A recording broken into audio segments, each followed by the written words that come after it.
Why, hello, welcome. I am Monkeypuzzle, and this is episode number 44, the final episode here on this particular map of the Direwolf20 FTB pack for Minecraft 1.7.10 here on the Primus Server.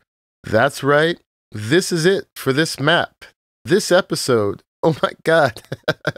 And I've got pretty mixed feelings about that. On one hand, I would love to keep building on what I've done here, what we've all done, and all the research and stuff and everything that has happened. At the same time, most of the guys have already moved on. The majority of the players are onto other things. And yesterday, the server owner announced that it is definitely time for a reset. So I have some ideas on where to go next. I'll talk to you about that at the end. If you have ideas of your own, let me know. But yeah, I'm going to try to take you as quickly but as in-depthly as possible. What has happened here, what's been done, and gosh, those beacons are looking really weird back there. They're all flashy. It's kind of cool. They look like lasers. Anyway, yeah, I'm going to take you through my stuff and everybody's stuff. Might run a little bit long, but that's okay, because this is it for this map. All right, so first thing is I am standing on top of this highland hill right here, and this is where spawn is for this map. And I'm starting to get some monsters already. I'm going to make it daytime again while I talk to you. But yeah, this is actually not the first world that we started this map with, or excuse me, this pack with. Got a zombie coming to join us. The first world we started turned out only had like 3-4 biomes that generated. So we started over, but we took our player files. We hadn't gotten very far, but we took our player files and imported them to this world because all the biomes of plenty stuff was working. We got highlands and mystic groves and jaded cliffs and everything. So that was a lot more fun, a lot more fanciful. There's my base in the rainforest over there, my first base. Yeah, so, but we picked this spot to get going in. Over here, there was this nice village. Over here was my first little hovel. This one, the home for puzzled monkeys. And at this point, it's just the home for my link book to get up to my Monkeypuzzle hex towers up there. Yeah, and everybody moved in here at first and then moved off to the rest of the map. So I'll bring you back to spawn in a moment and we'll talk about some of the stuff here. But I searched around and I figured out that the rainforest over there was where I wanted to settle because I like the green, mostly. And I liked it being up high too, where I could just have a great view all the time. So I tunneled out through here as a way to get over there because it was quite a climb before I could fly, before I had my angel ring. When I was up here, when I started, before I even came down, I started this cow farm and this wheat farm so that I could make a glider to get around. And I got around with a glider for quite a while, had to hop from ridge to ridge to get to my base. And then I made that tunnel down there that I was going to show you. But first, let's just take a look up here at the hex towers. It was a pretty big base to start with as a starter base, but with chisel, you can do amazing things just with cobble. This is just a chiseled cobble. That's some marble. And it really wasn't too bad. I used the Open Blocks building guide to get the basic template of what I was building. And yeah, I had built on a theme that I had started over in the Mod Sauce pack that I started with the Primus folks. And this wasn't too much more. So it only took me, a few hours to build this using the templates. I did fall and die a lot, but that even only made it more exciting. But let's start down at the bottom down here. If I can fall. There we go. Woo! Hi, piggy. So yeah, this was a shortcut to get here. And first thing we'll see is the blaze farm. I actually built a bit later. Went and yanked some spawners from the nether with the permission of the guys from one of the nether fortresses over there, and put some cursed earth under it. And that was something that figured out in this pack, that you can put cursed earth under spawners and they basically keep going no matter how close you are. You can get further than 16 blocks and the spawner will keep working as long as the chunk is loaded. I saw that in just an obscure thread somewhere, someone's comment. It's not really widely known. I think it's becoming more known now. Excuse if my voice is a little froggy this morning, but I'm doing this in the morning. Make sure I can get it done. Hopefully my voice will warm up before the episode is over. But yeah, you can turn the thing on and off like this. I've actually started using this as a major power source lately, but it's with fits and starts. I'm actually not using the blaze rods right now because the thing kept blowing up. I'm not sure if it's that the new update of Thaumcraft, the making boss mobs that can actually blow the thing up, or if I was having creepers spawn in here. I've solved it actually by warding these conveyor belts. It turns out you can ward conveyor belts and they still work with my Thaumcraft wand focus of warding, and hopefully that will fix it. It will make it harder to blow up and also things that are warded keep stuff from spawning on it. Before we go up, this thing is pretty much vertically arranged. Let's go down real quick, and you can see there's lots of tunnels and places where I mined. Here is where I got most of my initial resources, and I did that with turtles.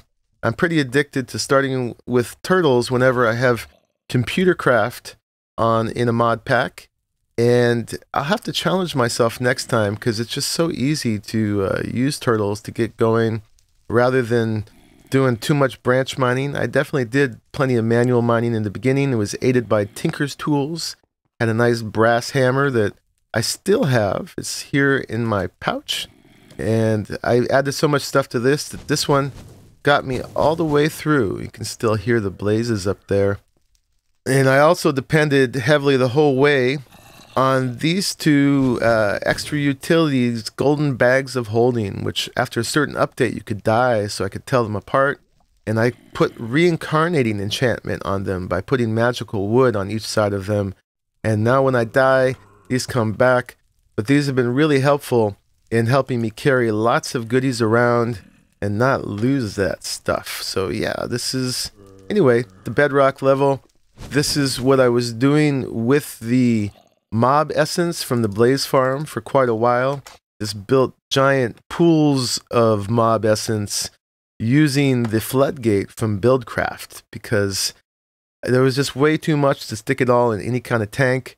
This doesn't compress it much at all, not at all. This thing, blocks of liquid are stored on a one-to-one basis, but it just seemed like a fun, kind of low-tech way to do it. And plus you can swim in it, which just seemed so lavish to be able to swim in mob essence, and it gives you night vision. So you can't beat that. But at this point, I'm just voiding the mob essence because, yeah, it's too much. Over here is what I was doing with the blaze rods. I was sending them through these survivalist generators, and I think these are the 8-time survivalist generators if I remember correctly. Right now I just got coal going through here because I ran out of blaze rods during the disasters with the blaze farm blowing up just recently. It was flawless until the last update. But yeah, these are great because they give you the most power per resource of any of the power generation, I think. They're just slow, but this way you can have a lot of them. So we've got 8 times 16 here. So that's equivalent to 2 64 times generators here. So it works pretty well as a good backup power system. I could put it back to blazes just by changing these 2 black ones to yellow. My black ones are charcoal and these were yellow. That would be blaze rods, and all the orange ender chests are mine. We divided them up by color on the server. Anyway, so many things to tell you about.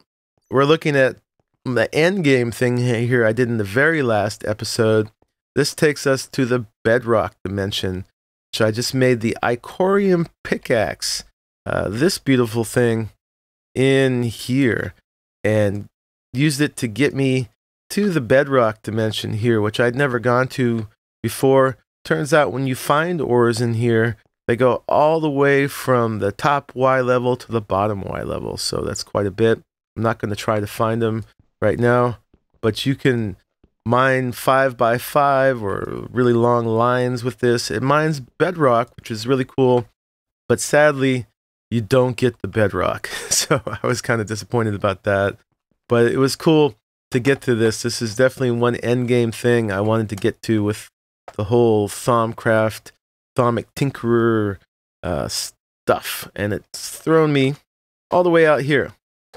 So let's get back up here, and my tower will load in. So at this point, we'll just go in through the front door. I got a nice big button here to open this up, and let me see, let's go down here. This is my Golem versus Wisp farm. Once I got up to the level in Thaumcraft where I could make these guard golems, I took one of the wisp cages from those obsidian totem things you find out in the world, the ones with the little chest in the middle, and put a piece of cursed earth under it. This has glass everywhere, so that other mobs won't spawn in here, because I was having a problem with them attacking creepers, and the creepers blowing this thing up, or the concussion creepers, formerly known as telecreepers, sending them out. I still have one of these golems, MIA, who I know is out here in the world somewhere, who got teleported out by a concussion creeper and is having his own adventures somewhere in some little hole. Anyway, so I use this to get wisps. Let me turn on my night vision so you can see in there. These guys are excellent at killing wisps all day long. I've had this running constantly for weeks or months, and I use the wisp to get different types of essences for Thaumcraft. These get sucked up by the vacuum hoppers, but they get a little confused. Oh no, I got my ring of magnetization off, so it should be sucking them off. I wonder if these are full. Oh yeah, they're full. Okay, so we'll just turn this off. Never did come up with an automated piping system for this. I just been putting it in drums, and if we go look up in my ME system, you'll see that I have hundreds of drums of liquid XP. It's all stored up. So yeah. All right, guys, you've done a good job. And down here, just a little bit further, I have my own little smeltery set up. Lots of manulin and cobalt, more than I ever used.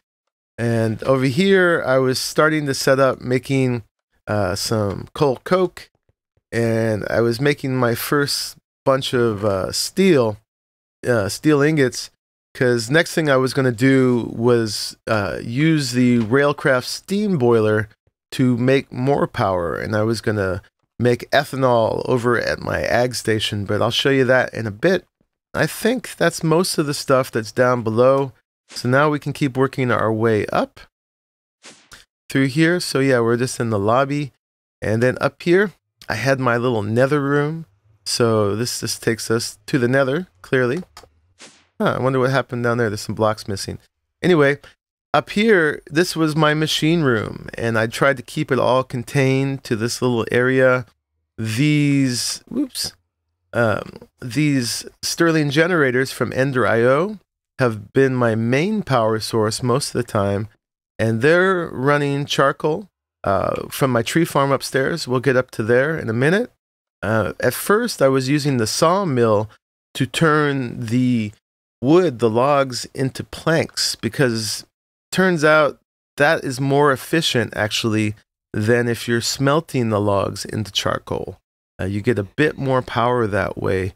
But I made a change using the auto smelt with tinkers, which I'll show you there in a minute.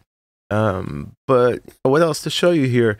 I got by mainly with just this one sag mill and alloy smelter. Just could throw stuff in there and either have it come out and go to the into the ME system, which this is an accessory terminal down here. The main system is up there. I'll show you in a second. Or I could just make things happen basically in various combinations by putting it in here. And I never really needed to automate the ore processing because it was enough just to throw the ores in this chest or this chest, whatever I wanted to do, and send it various directions. And that seemed to be just fine. This is actually hooked up wrong right now. I think I undid it for some reason. So let me just throw that back together. Oh, I see what happened. I was a little confused there. My Icorium pickaxe did a little bit of damage there. So let me put this back together real quick. I'll be right back. Remind me to not try to fix things with my Icorium pickaxe in the future. Anyway, I would just keep this chest full of flint, or with a good amount of flint, that would go in here and give me bonus items and so on. So anyway, that was good enough. It got me through it. Down here, I have a little secret part of the machine room where I just put stuff that didn't need to be out in the open. I've got my slice and splice and this thing, the little soul, whatever it's called, the soul binder, and a little rolling machine. I was experimenting with these, with the ender generators. Turns out they're nerfed and pretty much useless, so don't use those. And my crystal growth accelerator for the ME system, and my quantum link chamber for basically extending my ME to my other main base area, the Highland Overlook Ag Station.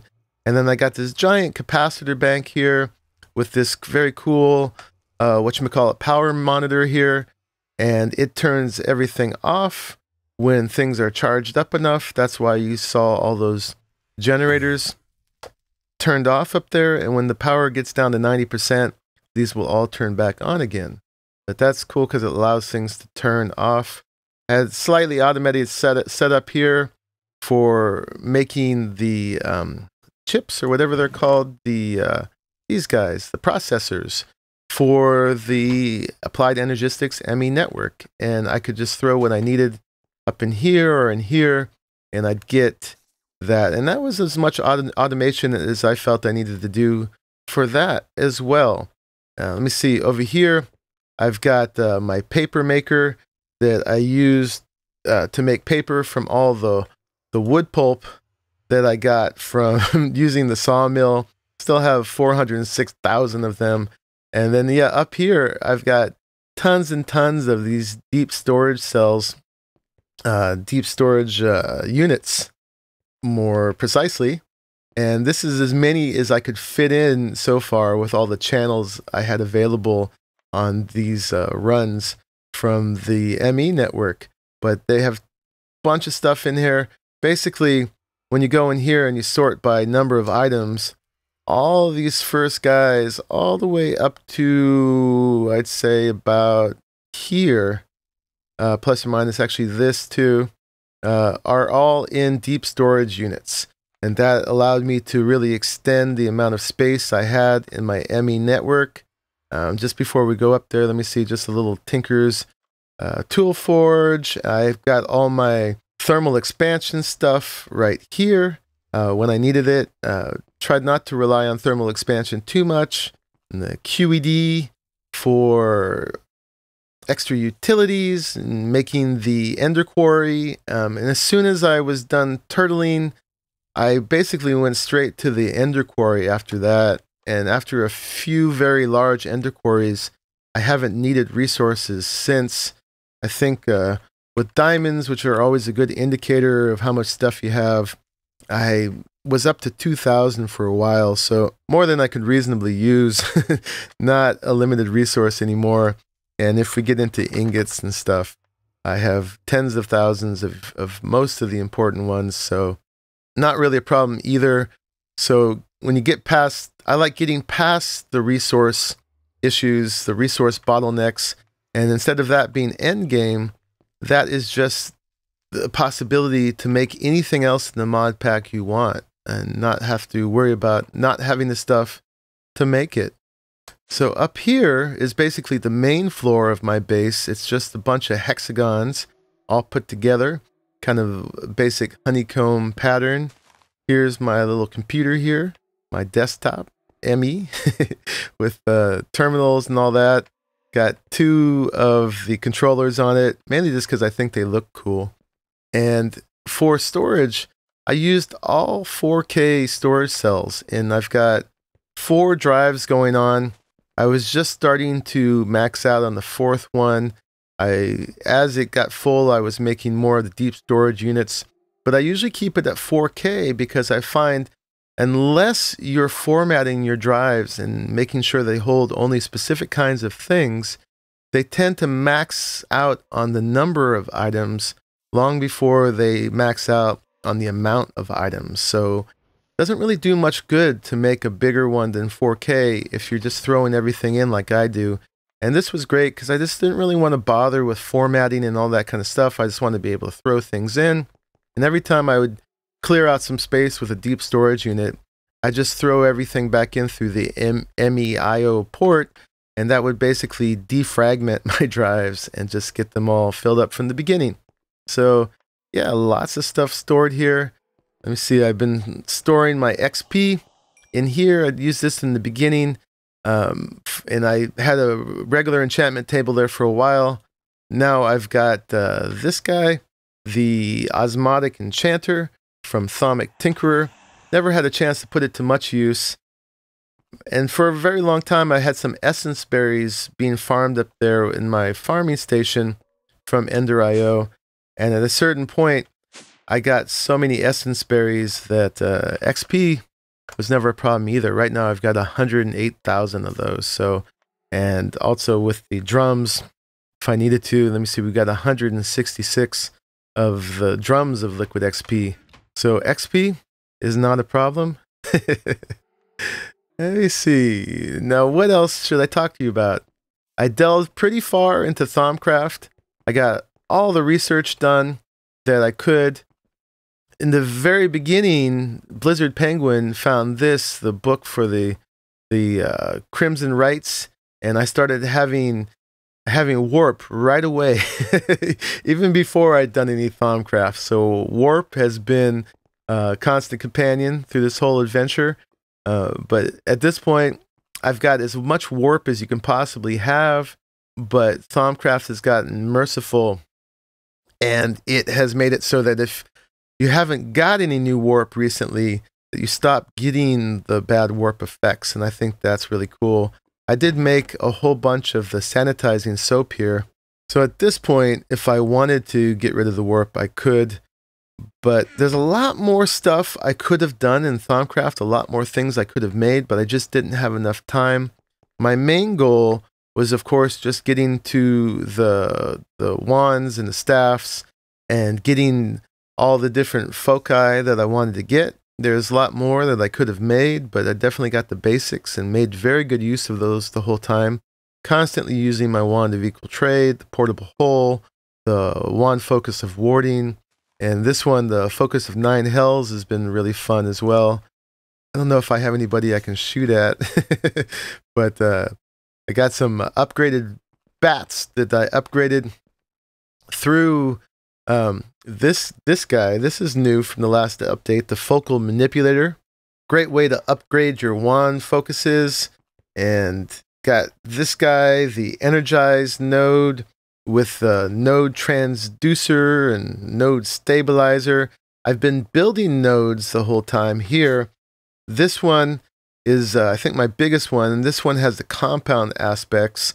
It's hard to get them much bigger than this because of the way the dynamics work, but I found when you make the 7x7 cube with smaller nodes in all the corners, and then your big node, the node that's going to bully all these and zap them all the time, put that in the middle. And without needing these node stabilizers, you can build the nodes you want. At a certain point, there's diminishing returns because there's kind of a matter of chance, depending on how big this is, whether or not it's going to gain an aspect when it takes one of these. And I could go into that in more detail. But anyway, it's just been fun. Put it over my bed. You know, it's just as a power thing when I sleep to charge me up. And I got another one of those going over here. And this one is the one without the compound aspects. So next time I needed an energized node, I was going to use this one, and this would have been a really nice, powerful one. And if I was going to make another wand recharging thing, I would have used that one. And let me see, fairly early on, I made a foray into the end. I didn't want to kill the dragon. I just went in there and killed a bunch of endermen, and I grabbed a whole bunch of these ender lilies and then set these golems up, harvesting them. When I was harvesting these myself, I got up to about 2,000 ender pearls. And at this point, the golems have got it up to 53,000 ender pearls. So that's very fun. I got 1,061 ender lilies now at this point. So I could definitely increase the size of the farm if I wanted to. You know, I was considering using them for power at some point, but I already told you those ender generators are just not worth it.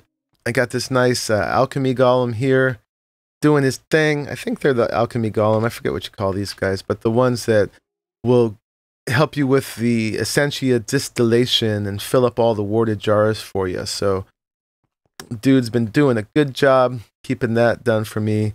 And yeah, we've just been adding on to our infusion altar here more and more until the very last thing we did was that Icorium pickaxe, which was pretty heavy infusion crafting, but we managed to get through it after some disaster. But that's doing pretty good. So yeah, I mean, without going into too much more detail, that's what's been happening here. I slightly automated my potion setup, partly because I needed it for the aspects for Thaumcraft, and partly just to make tons of potions for whatever else I needed. And got link books everywhere, and we'll start using those in a minute when we go see the rest of the guys' bases. So that completes this floor. Time to go upstairs and see what's going on. So one of my favorite things about this base, besides the awesome view and the ability to fall to your death from every side, until I got the angel ring and the dark boots, the empowered 4 dark boots with my dark steel armor, which I've pretty much relied on this whole time, was definitely very heavy into Ender IO for this one. I got a separate set of it there in case I die. Next favorite part about my base is the rooftop garden. I'm able to grow trees and do all kinds of farming on my rooftop. So that's cool. And I think it makes the place look good just having all that greenery up top here, and got the nice rainforest green grass. Except right here actually is a magical biome because of the pure node from the silverwood I planted. And it's actually magical biome down there too. And one of my hopes was getting some pecks here so that I could trade with, but never quite got to that. Anyway, yeah, so I had the Ender IO farming station. I let it run out of hose recently because I just had more wheat than I needed. Before wheat, which I was using mainly for my beekeeping purposes to get seed oil and such, I was doing the essence berries and cotton took care of all my wool and string needs. And so primary thing up here was my tree farm. And this is how I did it, the way I started doing in Mod Sauce in the last world. Basically just using the autonomous activators and sending a redstone signal through the trees when they grew as a signal for the autonomous activator to then start chopping down the tree with a lumber axe. Just this last update, they started needing power, but that's not too big of a deal. Originally, I was using bronze lumber axes that I kept repairing, but then Aaron showed me how to make the unbreakable lumber axes with the auto smelt and luck. So basically, we get fortune automatic charcoal production through that. It's a bit OP, but it's pretty cool. I did it without that for a long time, and it also generates XP. I've been manually changing these barrels out the whole time. Doing spruce right now.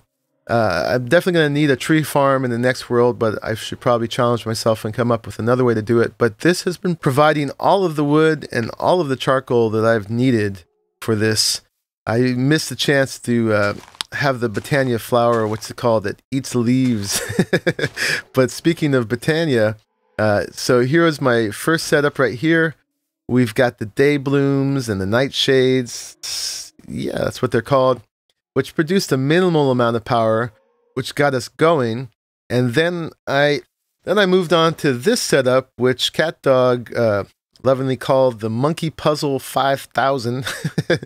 Aaron basically gave me the idea of using a pressure plate to signal when the endo flames needed more stuff. And so up here I've got my ender chest with charcoal. It's also has been planks and blaze rods at different times, but it's turned off right now because this gate, and combined with this comparator, turns out you don't even need comparators right now because the gates got updated. They can sense this directly, but basically it measures whether this particular mana pool is full. And I've got a bunch of them on this distributors. I just use this one as the indicator whether the whole system was full and needed to be turned off. Little stuff's running under here. And otherwise, if it wasn't full, charcoal would be dropping here and the end of flames would be eating them up and generating mana, which then be sent to these distributors.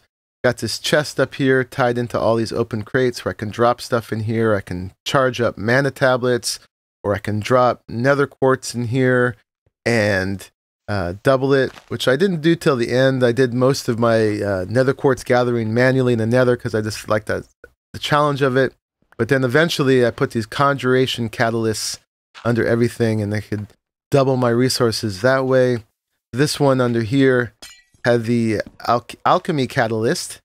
That made that sound because I'm using painted glowstone with Ender IO. Use that for a lot of my lighting so that in a lot of the different parts of the base so that I didn't have to use torches. So that's just a brief overview. Some of my Botania adventures. Set up this thing for automatic production of living wood and living stone. It's got the open blocks block placer and the I think these are the terrain smashers. I forget their name. So many names of stuff here. Oh, just block breakers. And that worked out pretty well. Had to do the transfer node on top of them because the block breakers needed an inventory to send to. They couldn't send straight to Ender IO conduit.